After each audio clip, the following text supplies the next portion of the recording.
Então, pessoal, enfim, sejam bem-vindos aí à primeira aula do curso de Ciência de Dados. O nome do curso tem um problema, né? Eu acho que lá no Classroom está Ciência dos Dados, só que na página do NES é Ciência de Dados, e como eu, Eduardo, prefiro Ciência de Dados, a gente está colocando a Ciência de Dados aqui. Mas, enfim, ambos os nomes podem existir. Quando é Ciência dos Dados, tem uma questão de posse aí, né? E eu não, enfim, não me agrada muito essa construção. Mas tudo bem, enfim, isso é gosto, cada um tem o seu. Eu vou seguir aqui com ciência de dados, mas enfim, fiquem à vontade, isso não faz diferença nenhuma, tudo bem? Então vamos começar. Enfim, vocês já me conhecem, esse é o mesmo slide que eu mostrei para vocês no começo do último semestre. Mas enfim, tá tudo certo. Tem uma novidade vindo por aí nessa parte aqui, tá? Então eu não posso anunciar agora para vocês. Até posso, mas em off eu anuncio para vocês, tá? Mas enfim, teremos mais uma linha aqui nessa formação, então vai ser bem legal aí. Esse semestre ainda não, esse semestre eu vou estar normalmente com vocês. Semestre que vem vocês possivelmente não vão ter aula comigo, né? Porque eu vou estar dando aula para outra turma. Mas, enfim, a gente vai estar mantendo contato. Eu e o Almir também, porque eu vou estar orientando o Almir no TCC, então temos várias coisas. Inclusive, se alguém mais tiver interesse de orientação para TCC, eu acho que mais um aluno eu consigo orientar, a gente vê isso aí. Mas só se estiver precisando muito também, enfim, se estiver gostando. A Rita levantou a mão aí. Talvez se isso seja assim, tenha interesse também, mas é só mandar um e-mail e a gente conversa.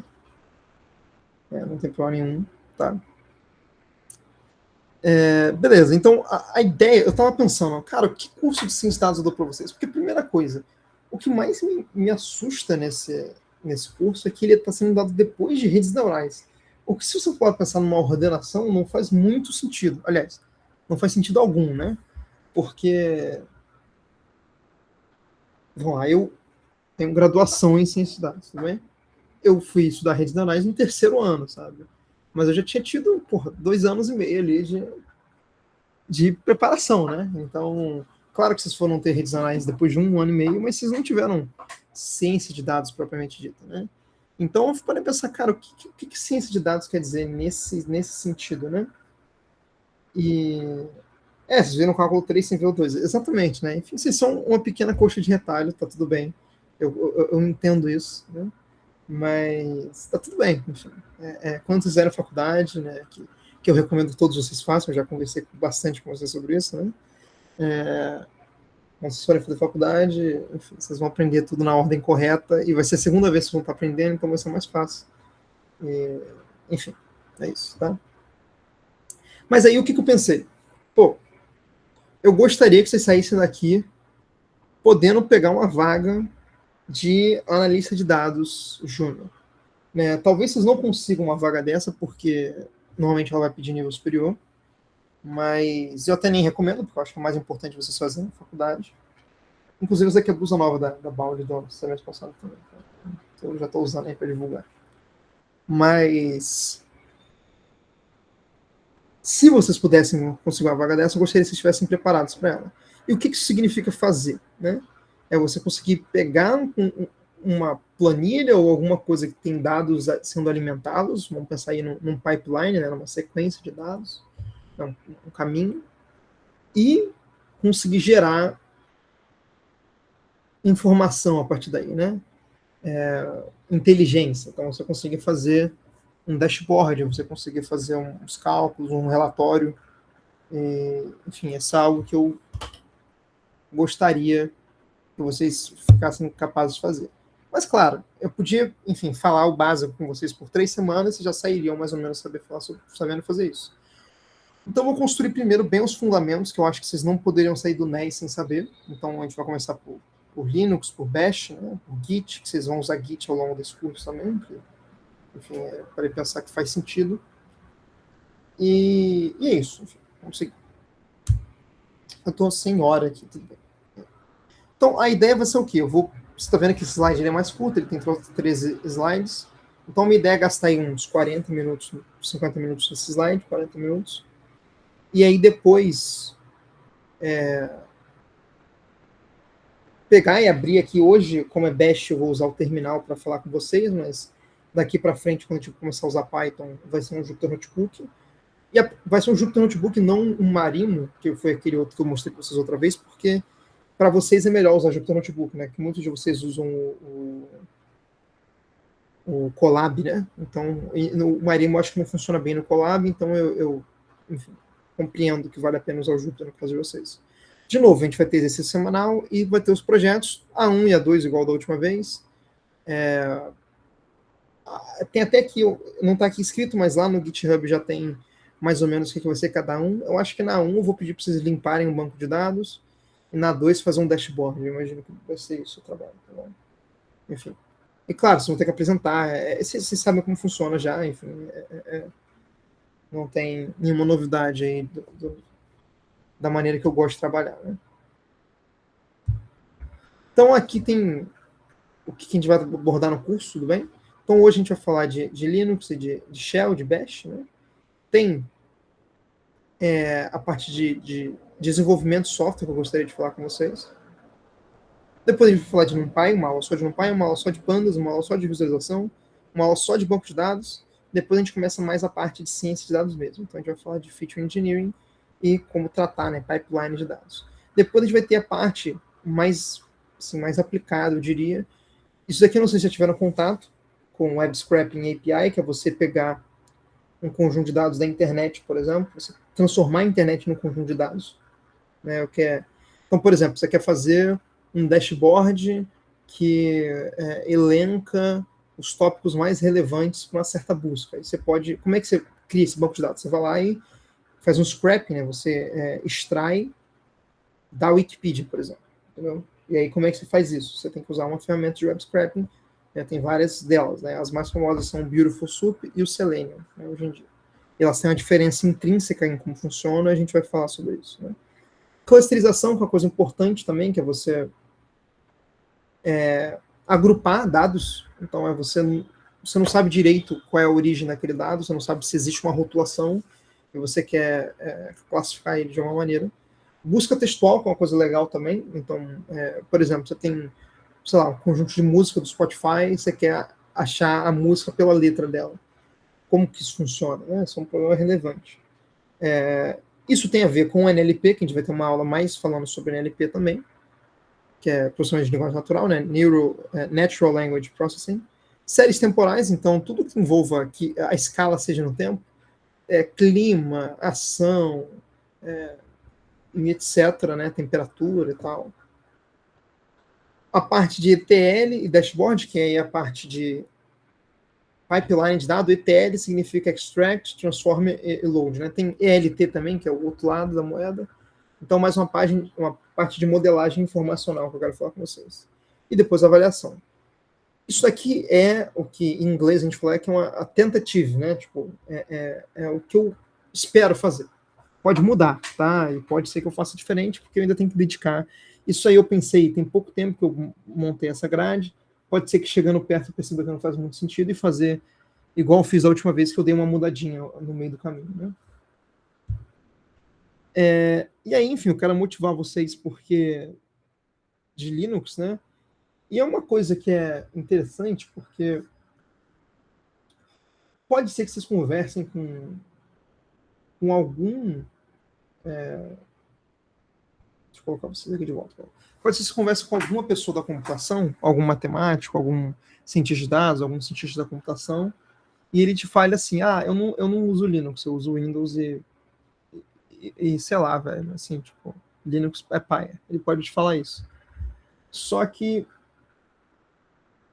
isso pode ser verdade, assim, e é razoável que seja verdade, tá tudo bem que as pessoas usam Windows, mas aí eu digo uma coisa, de duas uma, ou essa pessoa é um profissional um pouquinho pior do que o cara que usa Linux, e não é porque ele usa Linux no dia a dia que ele é melhor, mas é porque ele entende como o Linux funciona, e ele entende porque ele viveu o dia a dia usando Linux. E dois, a segunda opção é que essa pessoa usa o Windows, mas é mascarado. Por debaixo dos panos, tudo que ela usa de verdade está rodando no Linux. Então é fácil você falar que, enfim, que você não usa Linux só porque o que está chegando em você é o Windows, mas hoje em dia uma coisa super famosa é o WSL2, que é o Windows Subsystem for Linux, que essencialmente roda um Linux dentro do Windows.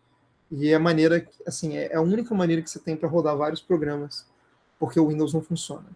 E no slide eu não coloquei isso, mas existe uma diferença clara em como o Linux e o Windows são diferentes na questão da programação, tá? Porque o Linux ele segue um certo tipo de padrão que conversa com a programação. O sistema de diretório, né, como os arquivos funcionam, ele tem a ver diretamente como a programação entende que os diretórios devem funcionar. Porque a gente usa um padrão baseado no Unix, né, que eu vou falar mais à frente, e que o Windows não se baseia nisso. E aí tudo fica confuso, né? Eu posso até falar mais sobre isso depois com vocês. Mas, por exemplo, se eu quero acessar minha página de documentos no meu computador, Linux, né? O endereço vai ser /home, /adame, que é meu usuário, /documents, ou documentos, dependendo. E pronto, não tem erro, né? Isso, não sei se vocês entendem isso, mas o que mais é organizado dessa maneira? A internet, né? Você entra no site, ele vai ser google.com/ alguma coisa, ou sei lá, instagram.com/ o seu usuário, linkedin.com/ Eduardo Adamissaida, você vai cair na minha página. Então, essa estrutura de barra, separando os diretórios, é a mesma que a internet usa. E o Linux também funciona dessa maneira. Já o Windows, se eu quiser acessar minha página de documento, eu chuto o que seria, tá? Porque não tem como saber, com certeza, né? Sem estar lá, né? Seria algo como C, contra barra, aí eu já não sei, mas eu acho que seria tipo users ou usuários, dependendo. O que é outro problema, porque ele traduz dependendo da sua língua e aí quebra tudo, né? Usuários, contra barra, aí deve ter. Aí o seu nome de usuário não é você que escolhe, então no meu caso era Eduardo A, talvez. Não, era Dudu Z, porque era o começo do meu e-mail, né? Então era Dudu Z, meu usuário, Dudu Z, contra barra, aí alguma coisa como bibliotecas ou qualquer coisa assim, aí contra barra de novo, documentos. E aí você chegou no documentos. Então, é muito mais complicado, porque essa questão do C dois pontos, contra barra, né? Porque esse outro ponto, ele usa contra barra, não usa. Não sei se você sabe entender a diferença do que eu tô falando, né? Mas tem a barra que é assim, né? E você tem a contra barra que é assim, né? A barra, ela fica aí do seu lado direito do teclado. É que eu tô no teclado americano, também não sei falar para vocês, mas a contra barra imagino que seja do lado do shift esquerdo de vocês. Então, do lado do shift direito está a barra, do shift. Exatamente, essas são as teclas. É que no teclado americano as duas ficam do lado direito, né? Mas enfim, isso é outra coisa. Eu até tenho. Enfim, depois eu pego o teclado aqui para mostrar para vocês.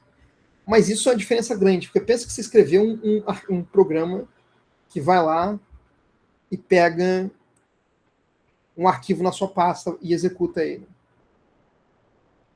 Se você tiver no Windows, você vai ter que usar contrabarra, se tiver no Linux, você tem que usar barra normal. Claro que hoje em dia tem módulos em Python que resolvem isso, mas vocês entendem que isso é um problema, não é uma coisa só.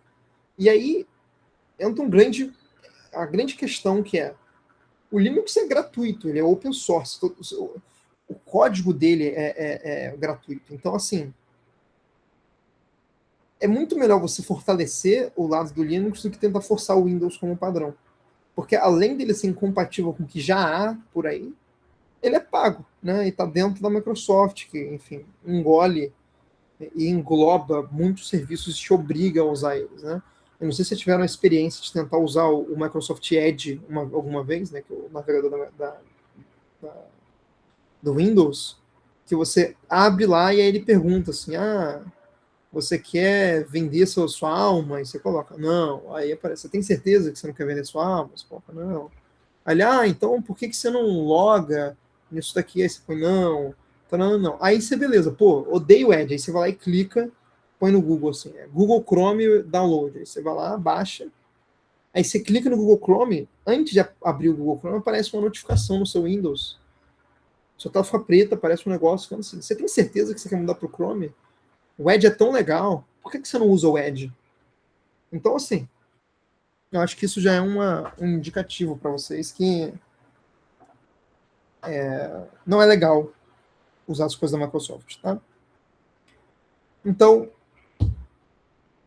só falando desses exemplos aqui, servidores cloud, então, por exemplo, eu tenho um servidor de Minecraft, né, e servidor de Minecraft, eu tenho uma máquina Linux que está lá na Alemanha, que eu acesso ela remotamente, e ela tem um serviço, que é tipo um código que fica rodando no fundo, né, no background, que é um serviço que chama Minecraft, que é o meu servidor. E aí, esse serviço, essa máquina, ela tem um IP público, né, que é um número, né, uma sequência, inclusive uma coisa que é legal falar com vocês, na verdade, tem um IP público. E aí, para você acessar esse servidor, eu vou até mandar para vocês depois o servidor, se vocês quiserem, tem um link, né, do servidor.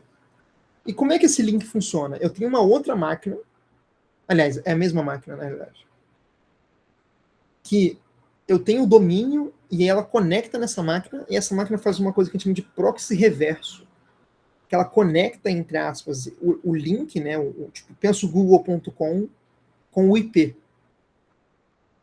E aí eu consigo acessar. E tudo isso é Linux.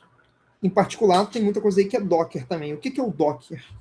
O Docker, ele é um container, que a gente chama, containerização, que seria uma aplicação que ela tem tudo que ela precisa ali dentro.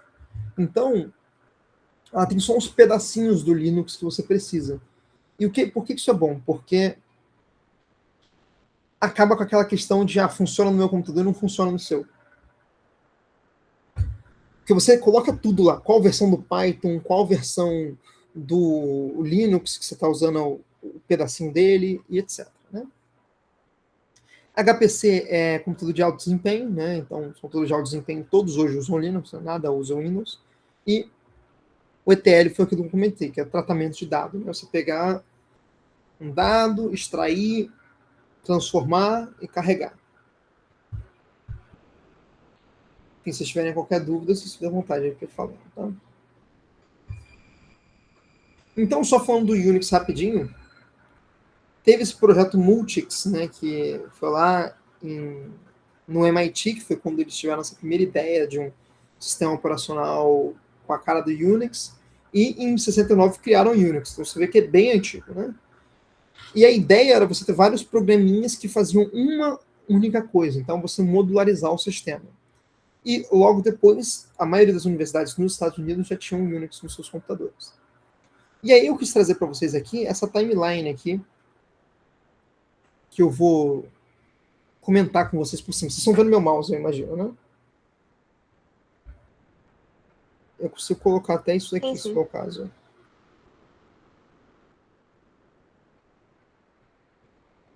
Tá bom.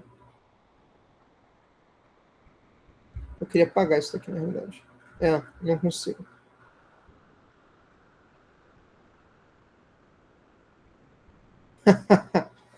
Torcer pra esse rabisco não ficar aí, tá bom? Esse rabisco aqui vai ficar. Deixa eu ver se eu der Ctrl Z. Saiu. Legal. Pronto. Então vamos lá. Ó. Não sei se vocês entenderam como funciona, mas é de cima para baixo, que é a linha do tempo, né? O tempo está aí de cima para baixo. E aqui da esquerda para a direita é uma árvore, né? Então ela nasce nesse projeto aqui. Aí tem o Unix aqui na versão 1 até o 4. E aí ele tem aqui embaixo, essa linha aqui seria a linha do Unix, né? Então ele tem alguns filhos aqui. E aí tem essa linha aqui que é o BSD. Tem essa linha aqui que são outras coisas. Que chega no Solaris, que é um outro que ficou famoso também. E aqui é o lado do Linux. Então, de novo, vermelho é que tem código fechado, tá? Então proprietário. Azul é que tem código misturado, tem parte que é privada, parte que é pública. E verde é 100% open source. Então você vê que esses projetos eles começaram com a carinha misturada, eles não eram open source no começo. E aí você vê que até tem, a última versão do Unix, ele era código fechado, tá? E aí se você vê, o BSD ele é filho do Unix, de verdade, filho mesmo, né? Então compartilha código. E aqui, ó, você vê o que acontece. Ele vem aqui, cai aqui no Next Step, junto aqui com esse pessoal, ó, macOS X Server e macOS X. Então, o macOS, ele vem, ó, do BSD, que é filho do Unix. Então, é tudo como se fosse uma coisa só, tá? Já o Linux, ó, tá vendo? Tá até escrito aqui, ó, Unix-like. Ou seja, eles são parecidos com o Linux. Com o Unix, né? Qual é a ideia? O Linux, né, que é esse Linux aqui, o Linus Torvalds, que foi quem criou, ele queria criar um sistema parecido com o Unix, né, que funcionasse tudo que o Unix funcionava, só que dele, né? Enfim, porque ele era sinistro. E ganhou muita popularidade, porque como você pode olhar nessa época aqui, olha, já era open source, né, que é uma época que, claro, tinha o BSD aqui também, que até hoje, desculpa, até hoje tem gente que usa o BSD, tá? Tem muita coisa que é compatível com o BSD também. Aí tem essas distribuições aqui, o FreeBSD, o NetBSD, o OpenBSD. Mas vocês podem ver que todos esses aqui são, do lado daqui para lá, são todos irmãos. E aqui o Linux não tem conexão direta com o Unix, enquanto o macOS tem. Né? O que é engraçado, que muita gente não percebe. Né? Então, foi uma evolução aí desde 69 até os dias atuais. Né? Então, muita coisa mudou nesse meio tempo, só que a gente herdou toda essa ideia aí do Unix lá de trás. Né? Então foi o que eu comentei aí, ó, o Linux.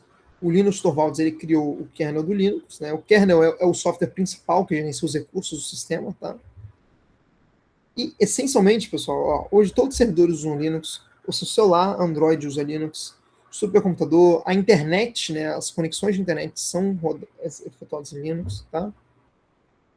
E aí, enfim, eu queria mostrar para vocês também que existem essencialmente dois tipos de software. Tem um terceiro tipo que é o TUI, que eu vou falar para vocês daqui a pouco, mas enfim. Mas o CLI são softwares que você executa na linha de comando. E o Unix é cheio deles, né? O Unix e o Linux é cheio deles.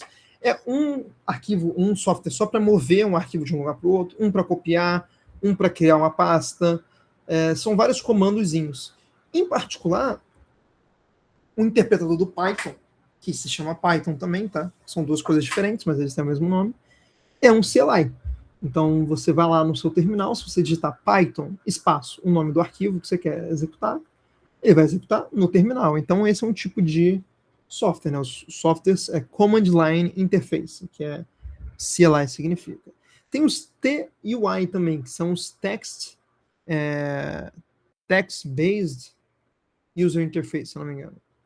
Que são também no terminal, mas já com uma carinha mais de programa normal, né? Que são os GUI, né? Que é os Graphical User Interface, que tem, você pode usar mouse, tem janela, ícone, e essencialmente tudo que vocês usam no computador de vocês é um GUI, tudo bem?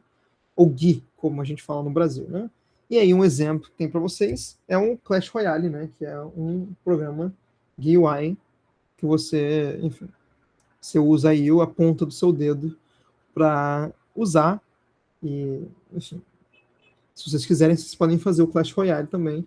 Inclusive, tem uns vídeos no YouTube muito engraçados que são o cara pedindo pro chat GPT criar o Clash Royale, e é bem engraçado até, porque saem algumas coisas divertidas, tá? Então, a gente tem, enfim, vários comandos básicos aí, como eu comentei, ó. O ls é para você listar os arquivos que tem no seu terminal, no seu diretório, né, onde você está. O cd é o Change Directory, né, para você mudar de diretório. O PWD é o caminho até o seu diretório onde você está, que eu vou mostrar para vocês também no terminal. O mkdir, né, o mkdir é Make Directory, então cria um diretório novo. CP, copiar. MV, move, e RM, remove. Né? Então, claro, né, os nomes. E, normalmente, um projeto de dados, que, enfim, a gente vai começar a trabalhar a partir de agora, a gente vai ter data, né, onde ficam os dados, os notebooks, que você pode usar para prototipar, source, né, onde ficam os arquivos script, no .py, Os scripts, na realidade, o source tem os scripts, os arquivos de texto, os scripts, na realidade, são receitas para você executar as coisas que estão no source. Os results, às vezes, é ali uma imagem que você quer gerar, um documento, e o read, normalmente, é explicando como usar isso tudo. Tá? E aí, enfim, o versionamento. O Git também foi uma criação do Linus, tudo bem? Que é o mesmo cara que criou o Linux. E o Git, ele é bom porque você consegue ver as mudanças linha por linha que você fez no seu programa, tá? Além disso, você consegue colaborar com outras pessoas e você consegue compartilhar com outras pessoas também. Então, e o Git ele é baseado essencialmente nessas 4 ações, tá? Tem a pull também, que é o contrário do push, mas Git clone é você copiar um código que está aí na internet. O Git add é você selecionar o que você vai querer registrar de mudança. O Git commit é registrar a mudança. E o Git push é enviar essa mudança para a internet, né, para o seu repositório remoto, tá? Eu vou mostrar para vocês como isso funciona, tudo bem? Então, enfim, essencialmente foi o que a gente viu hoje, porque agora a gente vai para a parte prática. Então, eu vou abrir o terminal aqui para a gente trabalhar junto, beleza? Alguém tem alguma dúvida? Como é que estamos?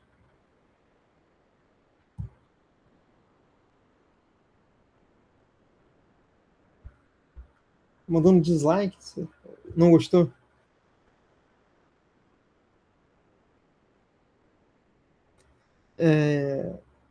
Beleza. Aí, ó. Todo mundo com câmera ligada. Que legal. Enfim, bom vê-los.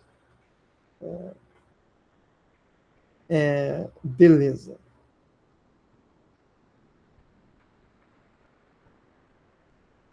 Deixa eu ver aqui como que eu vou fazer com vocês.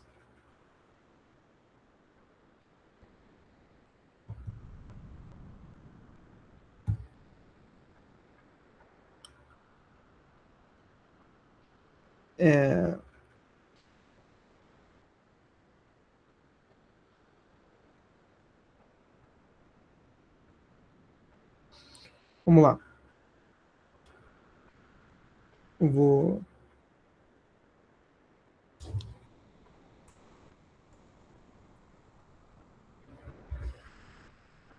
Deixa eu compartilhar com vocês aqui.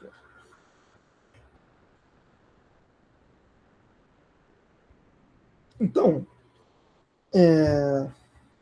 vocês agora estão vendo aí o meu terminal, tudo bem? Deixa eu ver se vocês conseguem ler. Vocês conseguem ler, né? Tudo certinho. Imagina. Então, enfim. Eu estou usando aqui no macOS, né? Então é ligeiramente diferente do que vocês vão encontrar no Linux. E eu vou mandar para vocês aqui, inclusive, tem um site que é o JS Linux, se vocês quiserem acompanhar em tempo real, já que vocês não têm. Vocês não têm o Linux aí na mão de vocês, eu sugiro que vocês peguem aí, entrem nesse site, que ele é um Linux aí online para você usar. Mas, enfim, eu até não pensei bem direito nisso, mas talvez seja uma boa ideia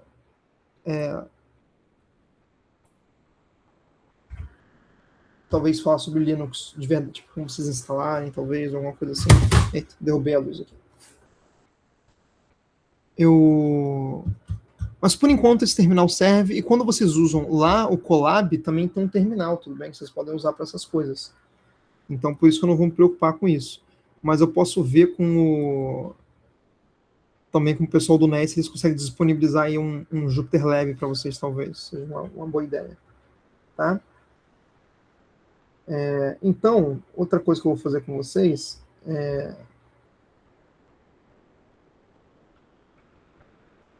Não, beleza, vou começar a mostrar aí, peraí. Deixa eu.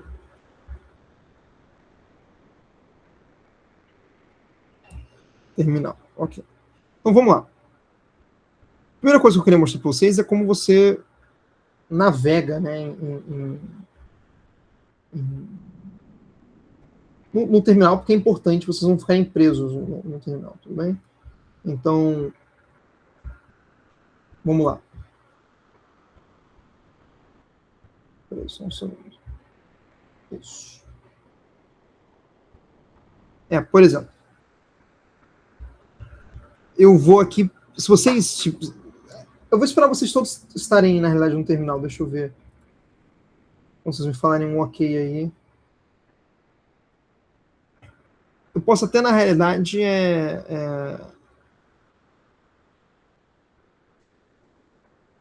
abrir também para usar o mesmo que vocês. Talvez aí você tenha algum problema parecido, né? Não sei. Não, eu não quero sair do meu terminal, não. Desculpa. Não, tudo bem.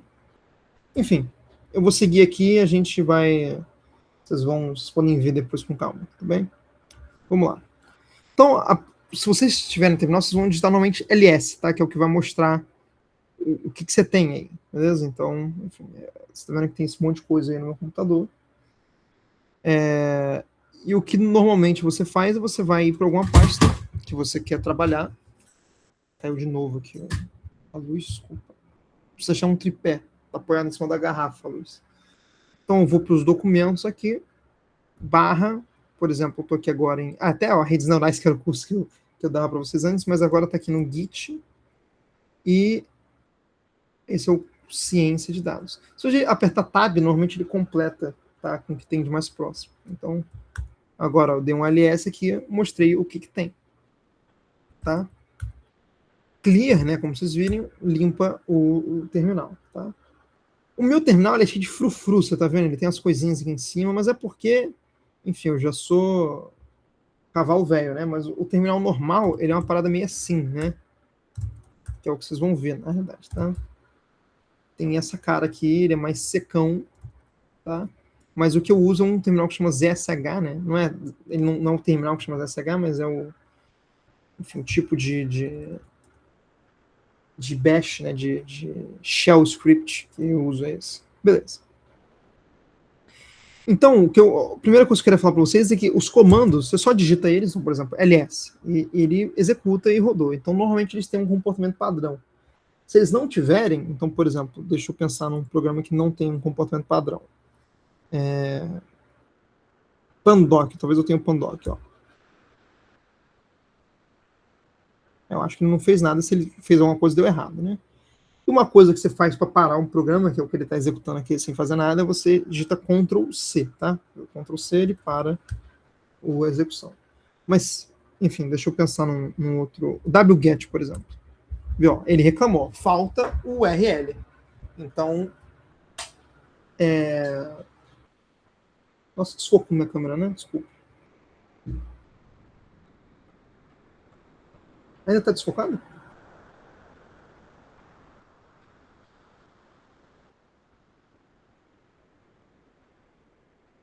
Tá, ok. É que tá vindo uma luzona daqui, né? Eu não sei o que é. Você tá vindo lá de trás?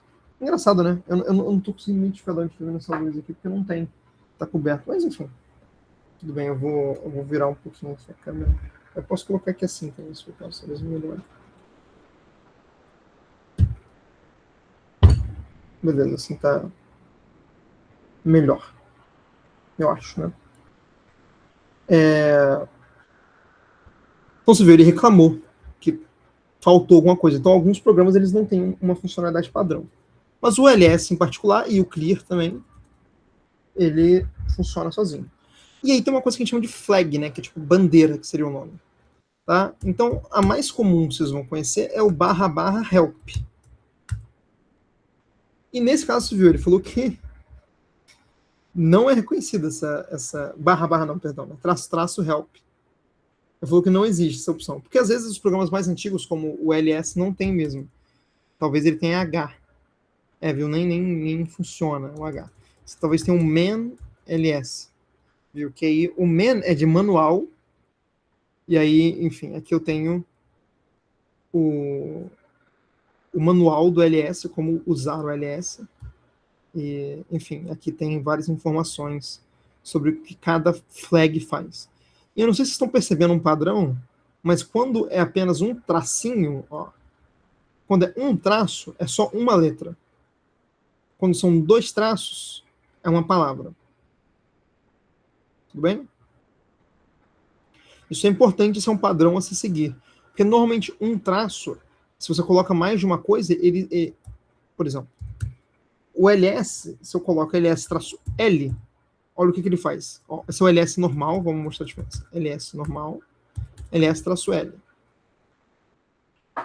O que aconteceu aqui? Ele está mostrando permissão e outras informações, né? Tamanho, data de modificação ou de criação, enfim.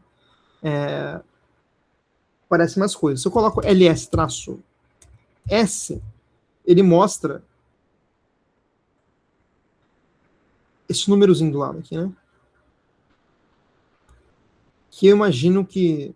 Eu posso pesquisar exatamente o que é, mas... Por exemplo... A semana 01, né? Se eu... Vamos ver aqui. ls-s 00. Vamos ver em slides. Eita. ls-s. Exatamente. Isso daqui, para mim... Se eu não me engano, é o tamanho, né? Size, né? Size. Tem lá no men, né? A gente pode olhar aqui, ó. Traço S. Ó. Mostra o número de blocos usados pelo sistema operacional, pelo sistema de arquivos em cada arquivo, né? E o outro que a gente estava querendo ver era o traço L, long. Então ele mostra mais coisas, né? Beleza? Então, se eu faço ls-s e ls-l, duas coisas acontecem diferentes. Se eu quiser fazer os dois ao mesmo tempo, o que eu posso fazer? ls-l-s, vocês concordam, né? Faz todo sentido, né? E isso vai funcionar. Beleza? Ó. Compara com ls-l, ó. Tem uma coluninha que é mais, ó. Que é... Qual a coluninha a mais? Aqui, ó. Essa coluna aqui é a mais, a primeira, né?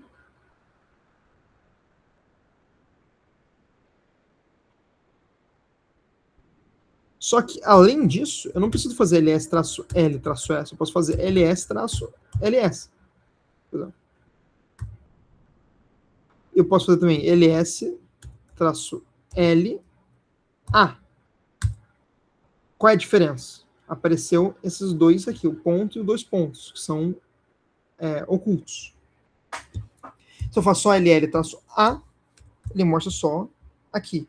Se eu faço ls-sa, ele vai mostrar o tamanho também aqui do lado. Se eu coloco AS, vai funcionar da mesma maneira, porque não tem ordem nesse caso. Então, isso é importante vocês experimentarem. Isso acontece com vários programas, tudo bem? Essa questão de bandeira. Mas como por exemplo, tem o color ali, né, que eu vi... Agora, color igual red, talvez? Auto, always.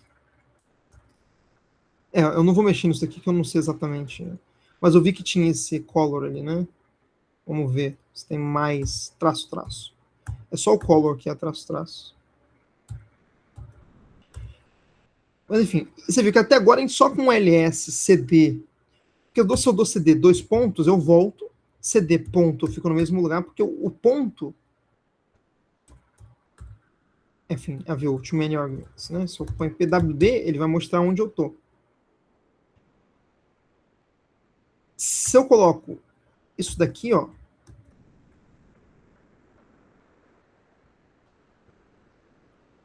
deixa eu ver se assim funciona.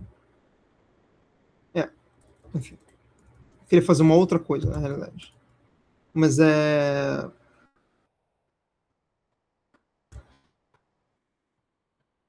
o ponto, né, que é o ponto é sempre o diretório onde você está, ele é relativo, e o 2 pontos é sempre o anterior. Então, se eu dou ls 2 pontos, eu sempre volto, se eu dou ls 2 pontos, você vê, eu ainda estou no mesmo lugar, ó. Eu ainda estou nesse lugar aqui, ó, sem os dados semana 1, mas se eu dou ls ponto, ele lista o diretório anterior. Porque se eu der só ls, ele vai mostrar o que eu estou aqui agora, que tem os exercícios e os slides. Então, isso funciona toda vez que você precisa usar um caminho, né, que é um path, que a gente chama, você pode usar tanto relativo quanto absoluto. Por exemplo, eu posso dar um cd barra home, aliás, que no No Mac é diferente, né? Mas enfim.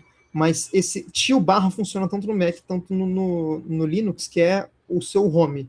Se eu colocar home documents, pronto, vem para os documentos. Certo? E aí eu voltei aqui, CD dois pontos, ó, voltei para o users aqui, por exemplo. Se eu voltar agora CD Adame, então no Adame de novo. Mas eu posso também voltar lá, por exemplo, CD Documents. Ó, cadê?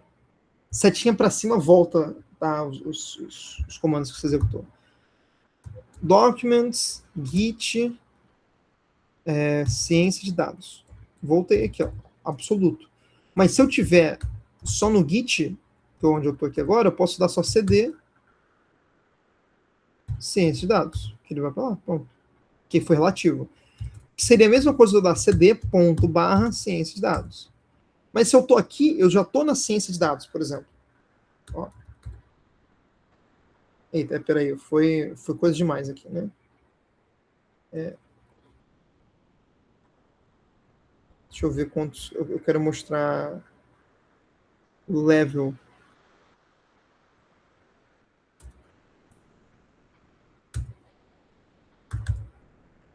Então, por exemplo,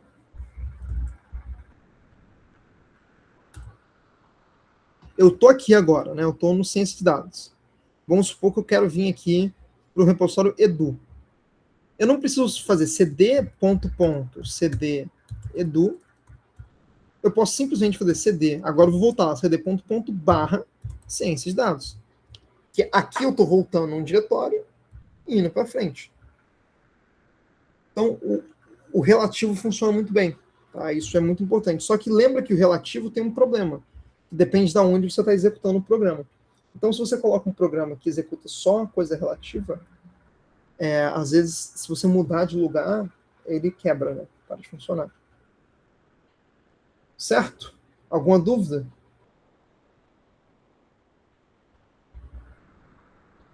Então, vamos trabalhar. Ó. Semana 1. Vamos criar aqui... Ó, mkdir cria um repositório. Então, vamos chamar esse repositório de códigos. Não sei se é assim que eu estou chamando lá. Deixa eu... Na realidade... Como que eu estou chamando aqui? Não tem como eu estou chamando, não. Então, vou chamar de code, tudo bem? Ó, mkdir code. Ó, certo, agora eu estou no code aqui, ó, cd code. Estou no code, que é uma pasta vazia. Se o ls tá CLA, ele só tem um ponto e 2 pontos. Beleza.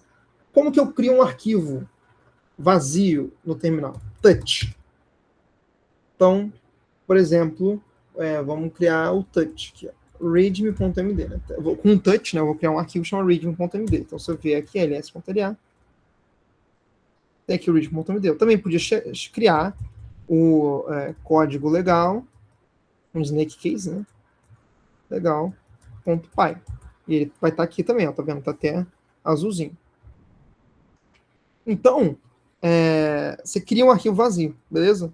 E aí, se você quiser editar, você pode usar vários editores de texto, né? Tem o mais famoso que vem é o Touch, porque ele parece mais com... Touch não, desculpa. É o Nano. NaNoWriMo, que ele é um editor de texto normal, você viu? Já estou digitando aqui, então posso colocar, ó, eu gosto muito da minha vida. Tudo é muito legal. Pronto, fiz aqui. E aí, para eu salvar, eu posso ler aqui embaixo, ó, que é o Ctrl-O, se eu não me engano. Ctrl-O.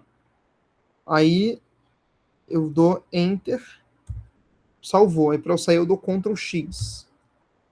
E agora, o cat, ele lê o arquivo. Então, se eu der cat readme aqui, ele vai mostrar, ó, eu gosto muito da minha vida, tudo é muito legal. Pronto, agora tem um arquivo de texto com o cat. Legal, né? E aí eu posso, por exemplo, copiar esse readme. cp readme para copy, por exemplo, copy.md. E agora, se eu der um cat no copy, ele vai ter a mesma coisa.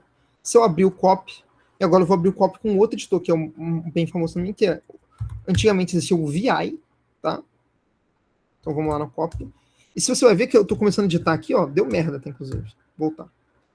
Se eu digitar, por exemplo, E, ó. Ele não está digitando, ele está navegando. Se eu digitar W, digitar B, ó. Porque ele é baseado, ele é diferente, o VI, tudo bem? Então, agora, por exemplo, eu quero trocar essa palavra vida. No VI eu tenho que digitar C, W, e aí tira a vida, e agora eu coloco o que eu quero mudar. Então vai ser, eu gosto muito da minha aula. Eu tenho que apertar ESC, dois pontos, W para salvar, right, né? E Q para sair. Pronto, aí eu saí. E agora se eu der um copy, ele gosta muito da minha aula. Uma coisa que você pode fazer, por exemplo, tem um comando que chama diff. Você vai mostrar o copy e o readme, por exemplo. Ele mostrou que a diferença entre esses dois são essas duas linhas. Um está falando que gosta muito da minha aula, o outro gosta muito da minha vida. Eu vi que alguém mandou uma mensagem aí. Deixa eu olhar aqui. Não, o outro é o Nano, né? Só lembrar do Juliano, né? É o Nano. Touch é para criar arquivo, o Nano é para editar texto, tá? Mas enfim, o VI é muito feio, mas eu uso o NVim, que é o NeoVim, porque depois do VI tem o Vim, que é o VI Improved. Você vê que ele já tem uma carinha aí um pouquinho melhorzinha. E aí depois tem o NVim, que é o NeoVI Improved, que aí, enfim, ele já é, aí, tá vendo? É bem mais legalzinho, tá vendo? Enfim, muita variação, muito tactic-tech, né? Ok, então já falamos aí um pouquinho de. Aí, por exemplo, eu criei o copy aqui, né? Tem o copy. Como é que eu faço para pagar o copy? RM, copy. Pronto, acabou o copy. Não existe mais. Beleza? Mas e se eu quero copiar um arquivo? Alguém tem alguma ideia de se eu quero copiar? Perdão, se eu quero copiar, eu já falei, né? CP. Mas se eu quero renomear um arquivo, como é que eu faço? Alguém tem algum chute? RN, né? Faz sentido, né? Vamos ver, RN. Não existe o RN.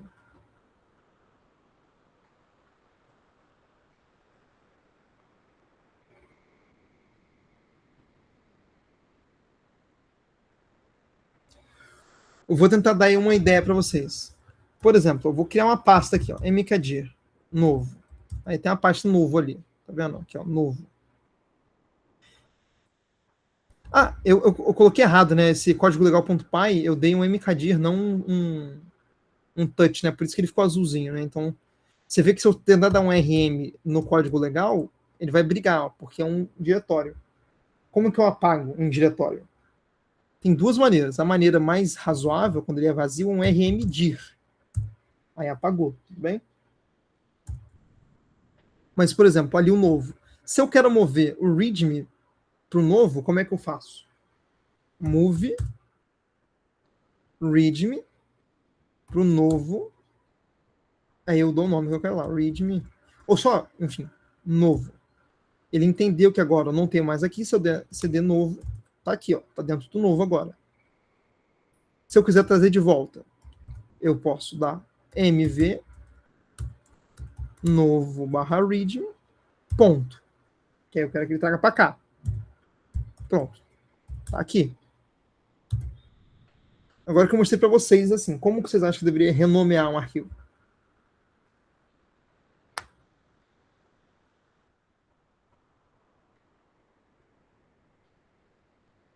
Deixa eu ver, RI. RI também. No Windows tem um comando que chama rename, tá? Mas aqui não tem.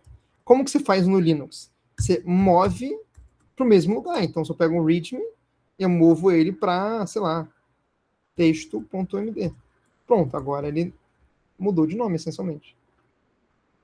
Eu movo para o mesmo lugar e dou um nome novo para ele. Quando eu movo, eu posso dar um nome novo para tudo. Não precisa nem ser no mesmo lugar. Eu posso mover para, por exemplo, ele está texto.md aqui, mas eu posso mover texto.md para novo barra readme.md. Agora lá no novo, ele é readme.md. Beleza? Legal, né? Ok, deixa eu ver se eu falei.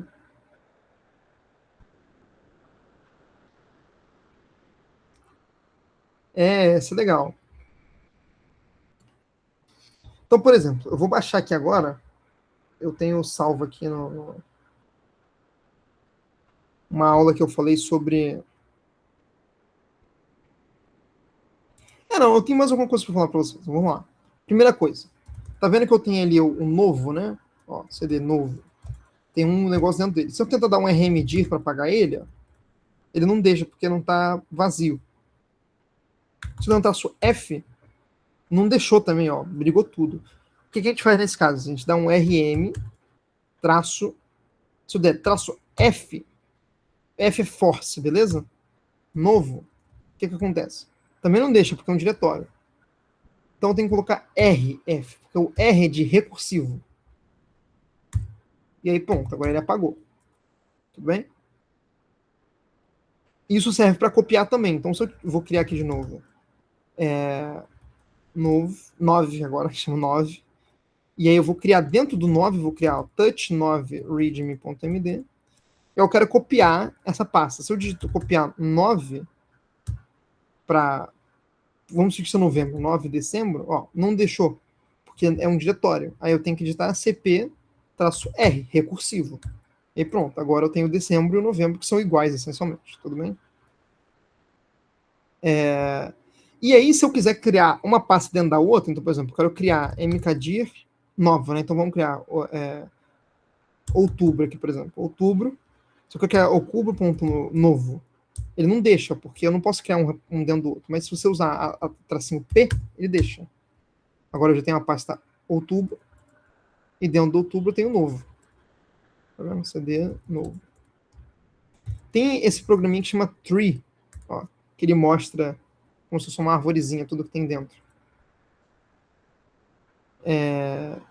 O level, posso escolher o level que eu quero, então posso colocar 4 aqui, por exemplo. Enfim, é que não tem nada dentro do novo, né? Mas enfim, ok.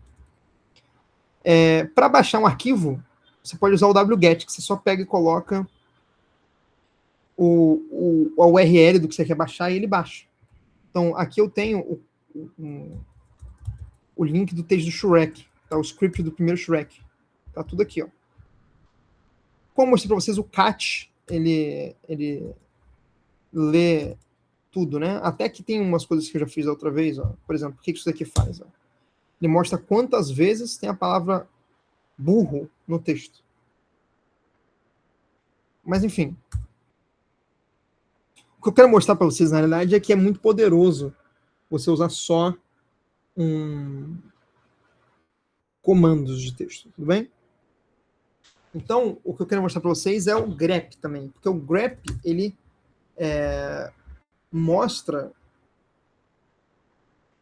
faz uma busca por texto dentro de um arquivo, tudo bem? Então, por exemplo, eu posso pegar o grep, eu quero ver princesa, então princess, no Shrek.txt. E ele me mostrou todas as linhas que tem princesa, tá vendo? Era uma vez que havia uma princesa amável. O que você precisa fazer é casar com essa princesa, etc. Beleza? Meu Deus, você comeu a princesa. Um ogro e uma princesa, tem aqui.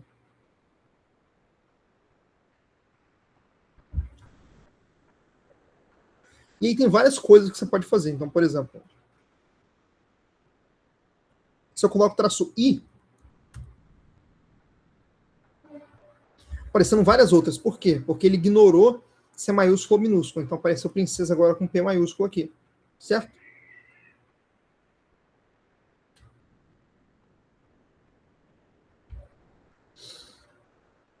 E se você colocar o traço E também, você consegue fazer uma busca com regex, né? Que é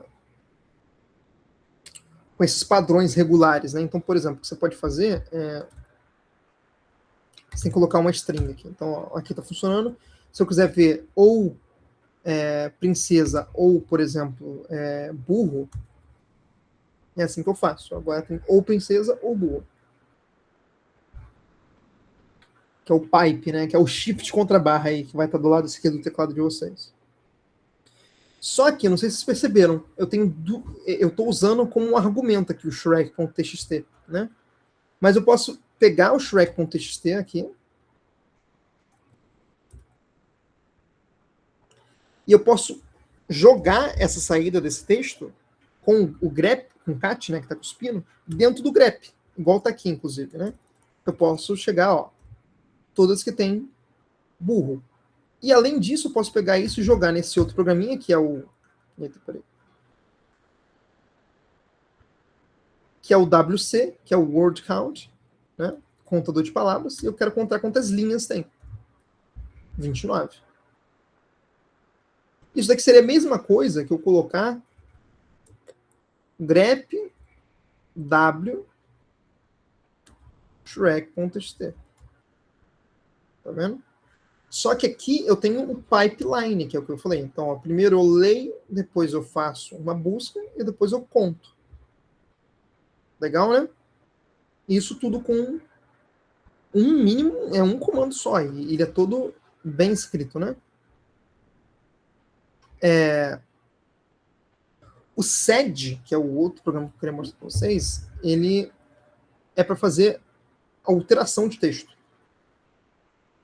Então, por exemplo, eu vou dar um cat aqui no Shrek.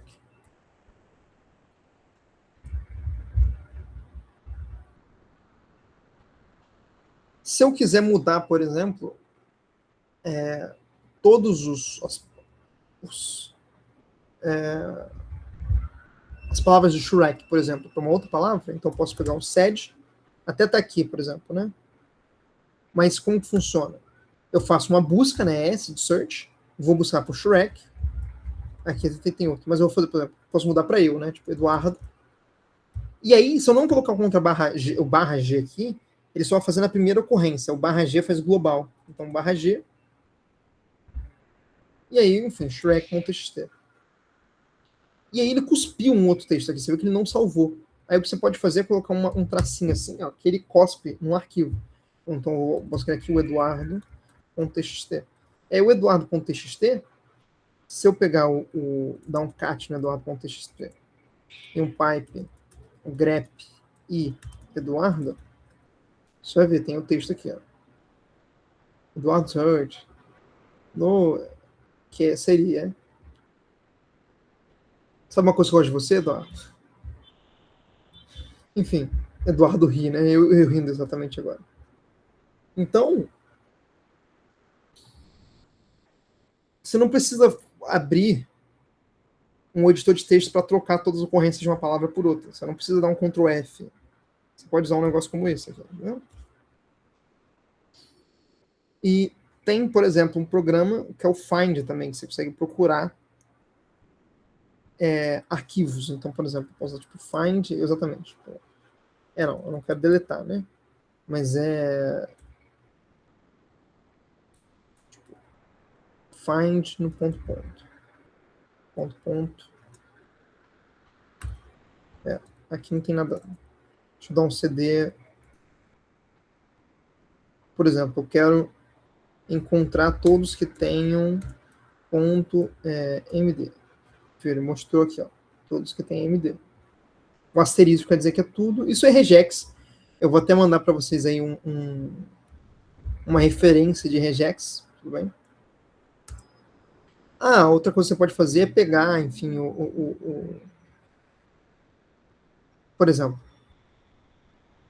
deixa eu dar acho que se eu dou, exatamente.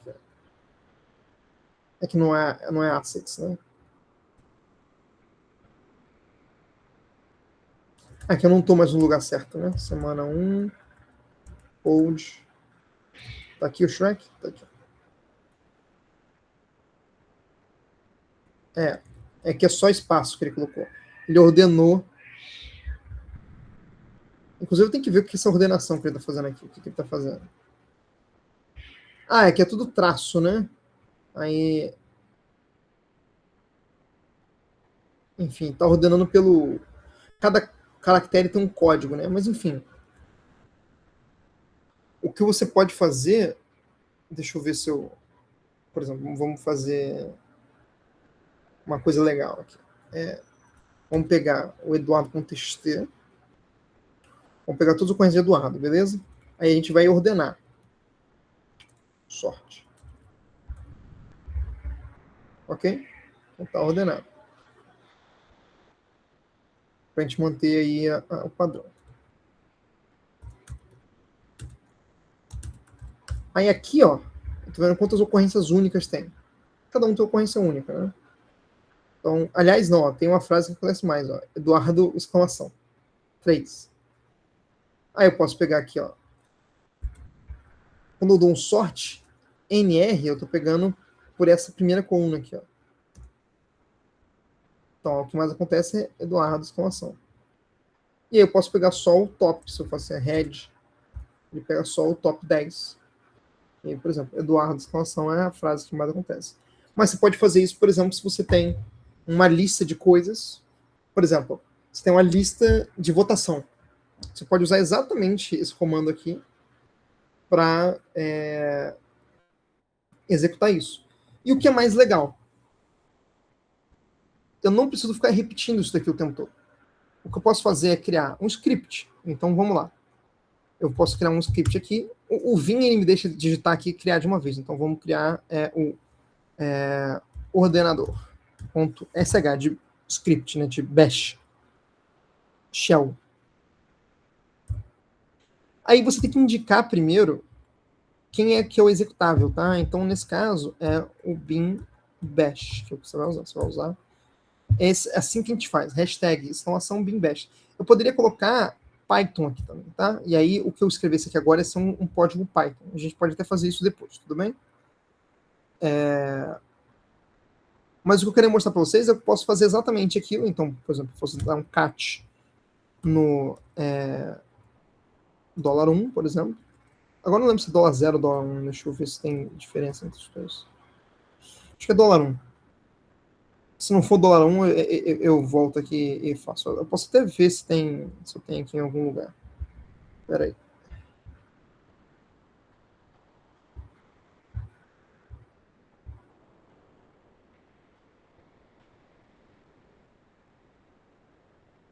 Enfim.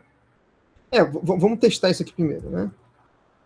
Então, o que você tem que fazer primeiro? É ter um sumário no executável. Então, assim, da segamod mais x. O segamod é para trocar as permissões e eu quero mudar as permissões do Shrek, que é o ordenador. E aí, se eu der para executar um arquivo no Linux, diferente do Windows, não é .exe, ele é só se dá ponto barra o nome do arquivo. Aqui no caso ele não fez nada porque eu não digitei o 1, né? Então deixa eu digitar ok. Eu não tenho o arquivo, né? Então deixa eu colocar shrek.txt. Então ele está funcionando. Esse aqui é o $1. Não sei se vocês entenderam o que aconteceu, mas eu vou explicar. Enfim. O $1 é exatamente a primeira coisa que você vai colocar depois na hora de executar o comando. Então vamos voltar aí para o que eu quero fazer. Então eu quero pegar, eu vou dar um grep -i no $2.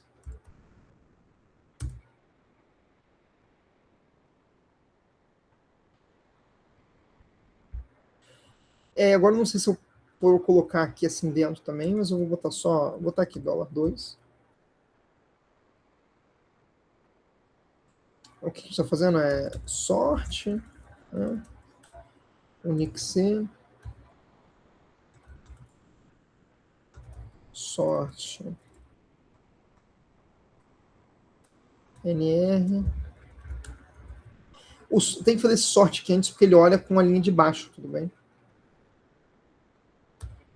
Beleza. Aí, exatamente o que a gente fez antes ali, que é isso daqui, ó.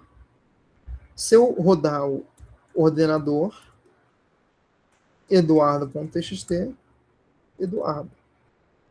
Exatamente a mesma coisa que aconteceu. Só que agora é um programa que eu fiz que recebe dois argumentos, que é o arquivo e o que eu quero procurar dentro dele, para ordenar. E eu não preciso mais repetir isso daqui nenhuma vez. Porque agora eu posso fazer exatamente a mesma coisa com o shrek.txt, por exemplo, e pesquisar sobre o burro. Executou exatamente da mesma maneira. Certo? Então, essa é uma utilidade muito boa de um bash script. E tem como fazer if, tem como fazer tudo do bash, tá? Não é cru, como talvez você esteja imaginando, tá?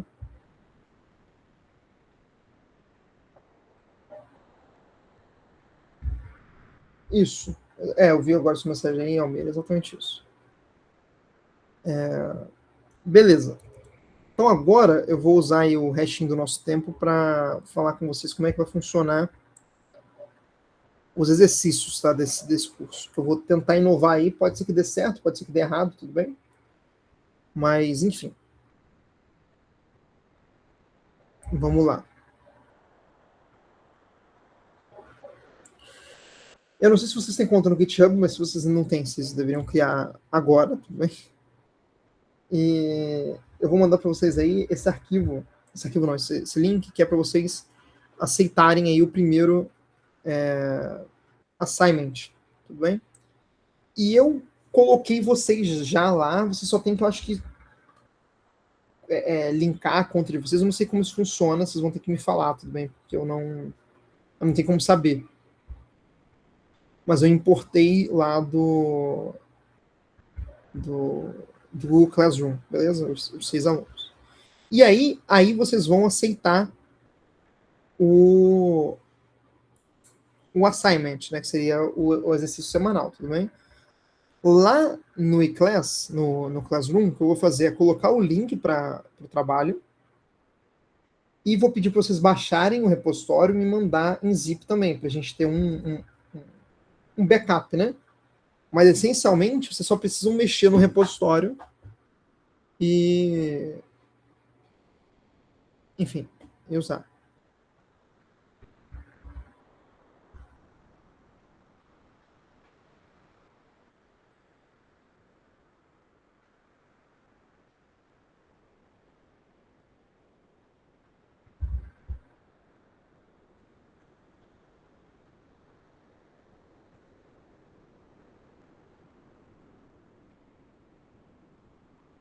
Se alguém conseguir, você conseguiu? Deixa eu ver aqui. Ok. Aí vocês associaram a conta de vocês aí, né? Eu imagino. Boa. Não, vocês tiraram onda. Então, pelo menos foi fácil aí. Só o Pietro que ainda não conseguiu. Você conseguiu aí, Pietro. Gustavo, o seu deu certo aqui, aparentemente.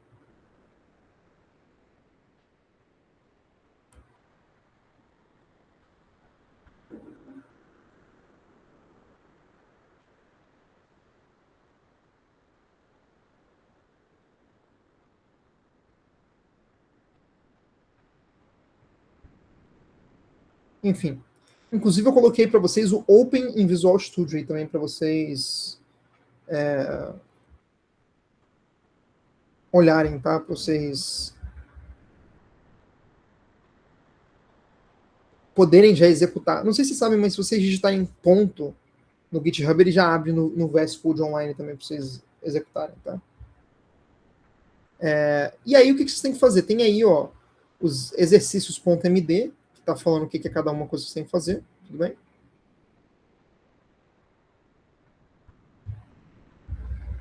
Aí tem o Bash Exercises aí, que vocês têm que montar dentro dessas funções.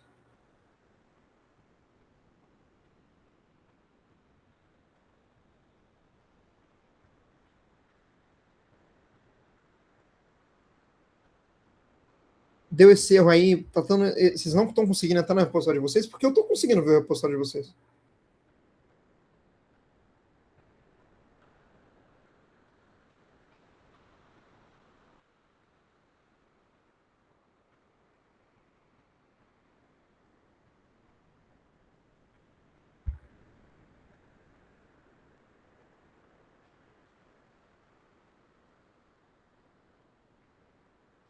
Quando vocês conseguirem, vocês me falam, por favor.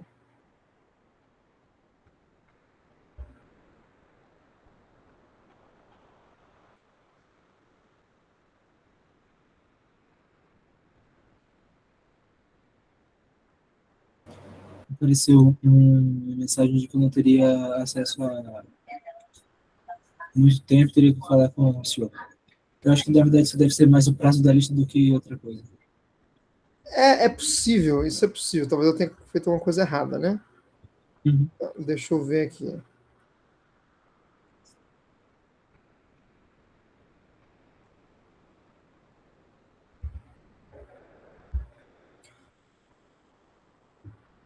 Agora eu entrei pelo site do próprio GitHub, acessando o perfil, e eu consegui acessar o repositório. Vê se alguém consegue, vê se vocês conseguem clonar ele, talvez. Agora está com os arquivos do .github, o readme, os exercícios de bash e os exercícios de .md. Às vezes eles estavam. é,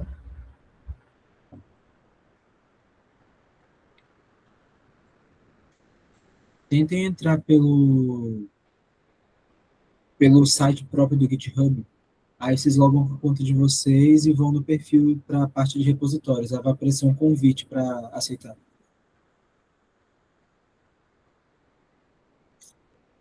Pelo menos comigo foi assim.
Quando vocês conseguirem aí, ó, a Mariana conseguiu, Isabel, quando você conseguir, você me avisa.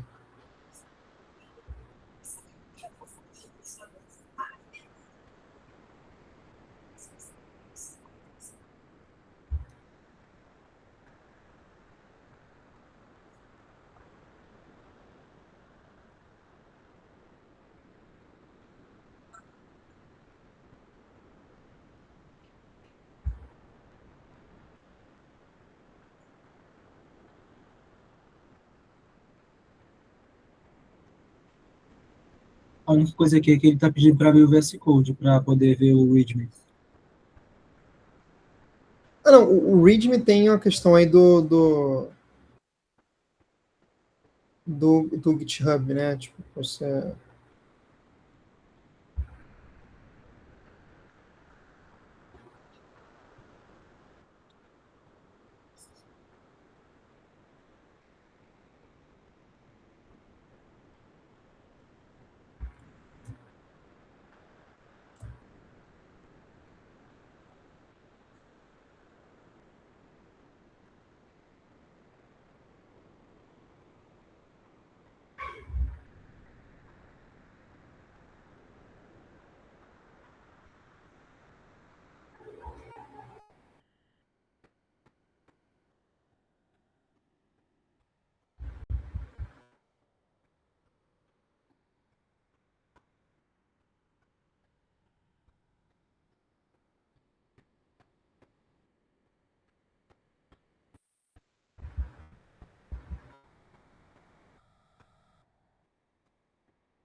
Oi.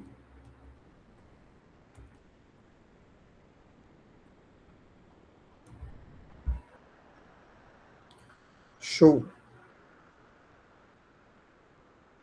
Então, explicar para vocês como é que vai ser. Vocês vão, essencialmente, usar esse repositório. Aí eu vou até abrir aqui agora no,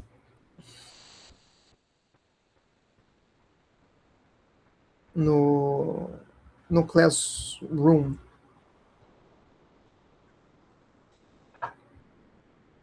A atividade de vocês.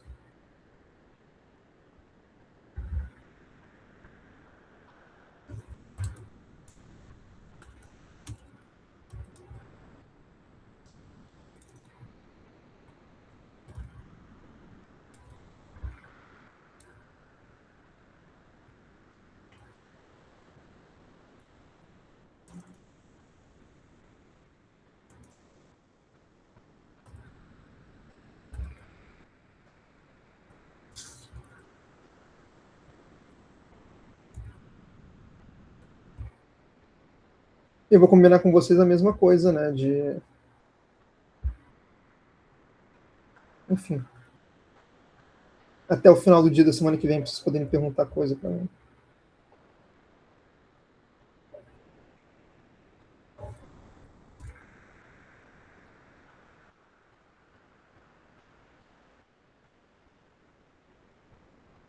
Tá bem simples desse, tá? Para você só, enfim, testarem o computador. E